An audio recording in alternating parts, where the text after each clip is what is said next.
Dear student, hope you will be fine. The topic for today's discussion is Conway effect of FCFS. जैसे कि आपको बताया गया था, FCFS first come first serve एक हमारा शेड्यूलिंग एल्गोरिथम है जिसमें ऐसी प्रोसेस जिसका अराइवल टाइम बहुत कम होता है, CPU सबसे पहले उसको एग्जीक्यूट करता है। FCFS का सबसे बड़ा डिसएडवांटेज स्टारवेशन की प्रॉब्लम है। मीन्स अगर हमारे पास में एक ऐसी प्रोसेस है जिसका बर्स्ट टाइम बहुत ज़्यादा है और CPU उसको सबसे पहले एग्जीक्यूट करना अगर स्टार्ट करता है तो मिनिमम बर्स्ट टाइम वाली प्रोसेसेस जो होती हैं उनका एग्जीक्यूशन नहीं हो पाता है और यहाँ पर हमारे पास में एवरेज वेटिंग टाइम बहुत ज़्यादा आता है जिसकी वजह से सिस्टम की परफॉर्मेंस क्या है, डाउन हो जाती है। Students, First come, first serve scheduling algorithm may suffer from Conway effect if the burst time of the first job is the highest among all. अगर पहली जॉब का बर्स्ट टाइम बहुत ज़्यादा है तो वहाँ पर हमें कानवाई इफ़ेक्ट्स या फिर हम कह सकते हैं स्टारवेशन की प्रॉब्लम देखने को मिलती है। For example, in real life if a convoy passes through a road then the other persons may get blocked until it passes completely। जैसा कि आपने देखा होगा कि कहीं कहीं पर कोई लार्ज वैन्स अगर पास होती हैं तो छोटी वैन्स को वहाँ पर क्या होता है, रुकना पड़ता है। या फिर आपने कहीं देखा हो कि रेलवे क्रॉसिंग है तो जब तक प्रॉपर ट्रेन पास नहीं होगी तब तक वहाँ पर जाम लगा रहेगा। छोटी जो प्रोसेस हैं जिनका एग्जीक्यूशन टाइम बहुत कम है वो एग्जीक्यूट नहीं कर पाएंगी।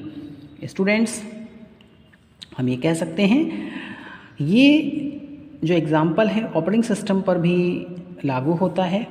If the CPU get the process of the higher burst time at the front end of the ready queue then the processes of the lower burst time may get block which means they never get the CPU if the job in the execution has a very high burst time। Simple शब्दों में हम ये कह सकते हैं कि ऐसी processes जिनका बर्स्ट टाइम बहुत ज़्यादा होता है और रेडी क्यू में जो सबसे पहले आती हैं, इन प्रोसेस की वजह से ऐसी प्रोसेसेस जिनका बर्स्ट टाइम क्या है, कम है, वो कुछ समय के लिए ब्लॉक हो जाती हैं। मीन्स उनका एग्जीक्यूशन नहीं हो पाता है। CPU ऐसी प्रोसेसेस को टाइम नहीं दे पाता है जिसकी वजह से हम कानवाई इफ़ेक्ट या फिर स्टारवेशन की प्रॉब्लम आती है। स्टूडेंट्स, एग्जाम्पल की बात करें तो हम यहाँ पर एक एग्जाम्पल देखते हैं। इसमें हमारे पास में 3 प्रोसेसेस हैं, P1 है, P2 है, P3 है। बर्स्ट टाइम की बात करें तो यहाँ पर P1 का बर्स्ट टाइम बहुत ज़्यादा है। मींस इसको 40 मिली सेकेंड्स चाहिए, 3 मिली सेकेंड्स, 1 मिली सेकेंड्स। अब देखिए अराइवल टाइम किसका है, इसका 0 है। तो सबसे पहले हम यहाँ पे कंप्लीशन टाइम फाइंड आउट करेंगे, फिर हम turn around time find out करेंगे, फिर हम वेटिंग टाइम फाइंड आउट करेंगे। आपको ये बात ध्यान में रखनी है कि अगर हमारे पास में प्रोसेसेस हैं, सबसे पहले हम उनका average waiting time find out करते हैं। अगर एवरेज वेटिंग टाइम ज़्यादा है तो वहाँ पे हम कह सकते हैं कि सिस्टम की परफॉर्मेंस यहाँ पे डाउन हो रही है, हम इनएफिशिएंसी की तरफ बढ़ रहे हैं। स्टूडेंट्स, सबसे पहले हम कंप्लीशन टाइम देखते हैं। इसका कंप्लीशन टाइम 40, देन P2 का 40 + 3 that is 43, then that is 44। अब हम टर्न अराउंड टाइम निकालेंगे। आपको बताया गया था कि टर्न अराउंड टाइम निकालने के लिए आपको कंप्लीशन टाइम में से अराइवल टाइम को माइनस करना होता है। तो यहाँ पर अगर हम माइनस करेंगे तो यहाँ पर हमारे पास में क्या आ गया, 40 आ गया, that is 42, that is 43। Now अब वेटिंग टाइम निकालने के लिए आपको टर्न अराउंड टाइम में से बर्स्ट टाइम को माइनस करना होता है। जो हमारे पास में टर्न अराउंड टाइम आपने निकाला उसमें से हम बर्स्ट टाइम को क्या कर देंगे, माइनस कर देंगे। तो आप इसको माइनस करिए, 40 - 40 हम करेंगे तो वेटिंग टाइम कितना आया, यहाँ पर 0 आया। 42 में से 3 माइनस करेंगे तो हमारे पास में यहाँ पे कितना आ जाएगा, 39 आ जाएगा।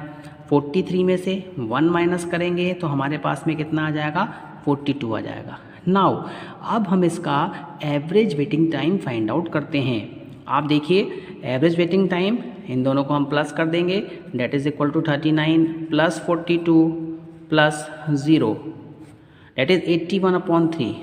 नाउ स्टूडेंट्स, तो हमारे पास में जो एवरेज वेटिंग टाइम आया वो आया 27 मिली सेकेंड। इट मीन्स जितनी भी प्रोसेसेस है उनको एवरेज 27 मिली सेकेंड्स वेट करना पड़ेगा।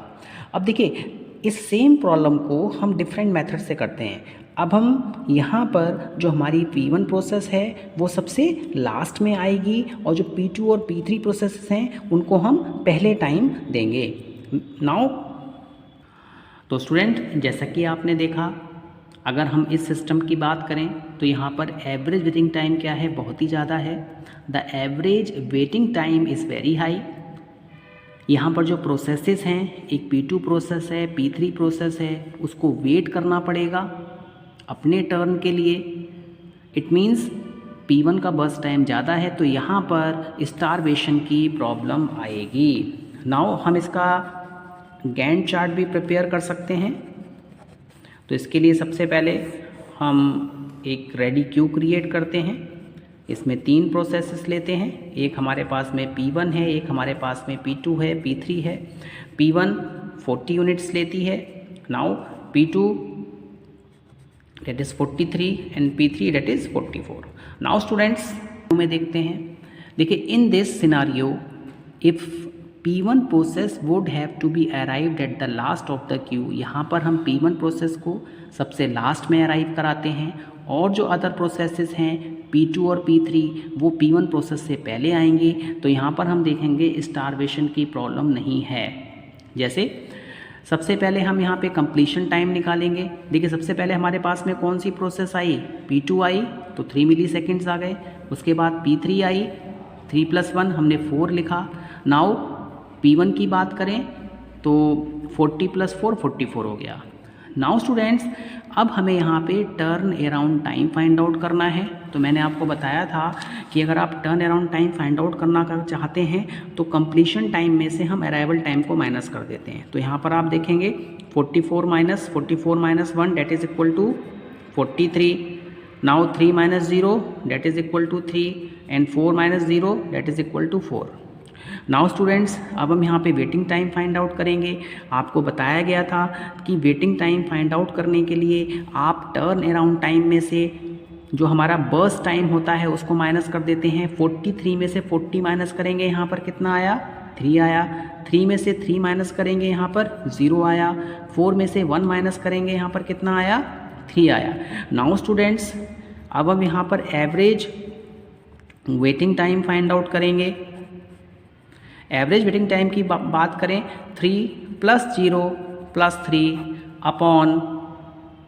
3/3। Now students, that is equal to 6/3 that is 2 milli seconds. तो देखिए अगर हमने प्रोसेस के अराइवल टाइम को चेंज किया तो हमें यहाँ पर एक मेजर इफेक्ट देखने को मिला। क्या, अगर P1 प्रोसेस पहले आ रही है तो वहाँ पर एवरेज वेटिंग टाइम जो है वो 27 मिली सेकेंड्स आ रहा है। और यही इस प्रॉब्लम को हम चेंज करते हैं। अब इसमें क्या किया कि P1 जो है वो लास्ट में आ रही है तो यहाँ पे हमें 2 मिली seconds time, average wait time सारी के सारी प्रोसेसेस को लग रहा है। तो FCFS में हमारे पास में स्टारवेशन की प्रॉब्लम आती है। हमें यहाँ पर ये ध्यान में रखना होता है कि ऐसी प्रोसेसेस जिनका बर्स्ट टाइम कम है उनको पहले लेके आया जाए। अगर ऐसा होता है तो सिस्टम की परफॉर्मेंस में हमें इम्प्रूवमेंट देखने को मिलता है। और अगर ऐसा नहीं है, ऐसी प्रोसेसेस जिनका बर्स्ट टाइम बहुत ज़्यादा है, अब वो पहले एग्जीक्यूट करती हैं तो वहाँ पे सिस्टम की परफॉर्मेंस डाउन होती रहती है। नाउ स्टूडेंट्स, अब हम बात करते हैं FCFS विद ओवरहेड। देखिए कॉन्टेक्स्ट स्विचिंग जो है उसमें बेसिकली क्या होता है कि प्रोसेसर जो होता है P1 प्रोसेस को लीव करके, किसी एक प्रोसेस को लीव करके दूसरी प्रोसेस पर जाता है उसके वर्क को स्टार्ट करने के लिए। तो that is known as context switching. Now students, अब हम एक एग्जांपल देखते हैं। इस एग्जांपल में आप देखेंगे कि किस तरीके से कॉन्टेक्स्ट स्विचिंग में एफिशिएंसी जो होती है वो अफेक्ट होती है। यहाँ पर देखिए कुछ ना कुछ टाइम जो होता है वो आपका प्रोसेसर लेता है कॉन्टेक्स्ट स्विच करने में। हमारे पास में यहाँ पर 6 प्रोसेसेस हैं, 1 2 3 4 5 6। इनका अराइवल टाइम यहाँ पे बनाया गया है। नाउ यहाँ पे इसका बर्स्ट टाइम दिया हुआ है। हमने इस एग्जांपल में ये माना कि जो कॉन्टेक्स्ट स्विचिंग में जो सिस्टम है वो 1 मिलीसेकेंड टाइम को यूज़ कर रहा है। नाउ हम इसका देखिए गैंट चार्ट प्रिपेयर करते हैं। तो देखिए सबसे पहले मेरे पास में P1 प्रोसेस आई, उसको 1 मिलीसेकेंड आपका प्रोसेसर ने क्या किया, वेट किया, कॉन्टेक्स्ट स्विचिंग की। P1 प्रोसेस के बाद में आए 1 मिलीसेकेंड प्लस 3, यहाँ पर कितना हो गया, 4 मिलीसेकेंड हो गया। अब प्रोसेसर क्या करेगा, दोबारा क्या करेगा, कॉन्टेक्स्ट स्विच करेगा। P1 प्रोसेस को लीव करके P2 प्रोसेस के बाद में जाएगा। तो जो कॉन्टेक्स्ट स्विचिंग का जो इन बिटवीन टाइम है वो कितना है, 1 मिलीसेकेंड है। तो 4 + 1 5। नाउ P2 प्रोसेस पे आया। P2 प्रोसेस का बर्स्ट टाइम कितना है, 2 है। तो 5 + 2 7। अगेन प्रोसेसर वेट करेगा 1 मिलीसेकेंड। देन P3 प्रोसेस पे जाएगा। P3 प्रोसेस को 1 मिलीसेकेंड, 8 + 1 9। देन अगेन 1 मिलीसेकेंड का वेट हुआ, 10 आ गया। देन P4 का चांस आया। P4 की बात करें तो P4 को 4 मिलीसेकेंड्स चाहिए। 10 + 4 कितना हो गया आपका यहाँ पर, 14 मिलीसेकेंड्स हो गया। अगेन कॉन्टेक्स्ट स्विचिंग होगी। प्रोसेसर CPU हमारा P4 प्रोसेस से P5 प्रोसेस का वर्क एग्जीक्यूट करेगा। तो यहाँ पर फिर 1 मिलीसेकेंड टाइम हमारा वेस्ट हुआ। देन P5 को कितना टाइम लग रहा है, 5 milliseconds, 15 + 5 20। Then again context switching perform होगी, 1 मिलीसेकेंड टाइम सिस्टम लेगा। P6 का टर्न आया। P6 में 2 मिलीसेकेंड बर्स्ट टाइम है। इट मीन्स यहाँ पे 23 मिलीसेकेंड्स। नाउ अब आप देखिए यहाँ पर 6 मिलीसेकेंड्स हमारे क्या हुए, वेस्ट हुए। मीन्स प्रोसेसर ने 6 मिलीसेकेंड्स कॉन्टेक्स्ट स्विचिंग में परफॉर्म करने में यूज़ किए। तो यहाँ पर जो इनएफिशिएंसी हुई वो 6 / 23 × 100%।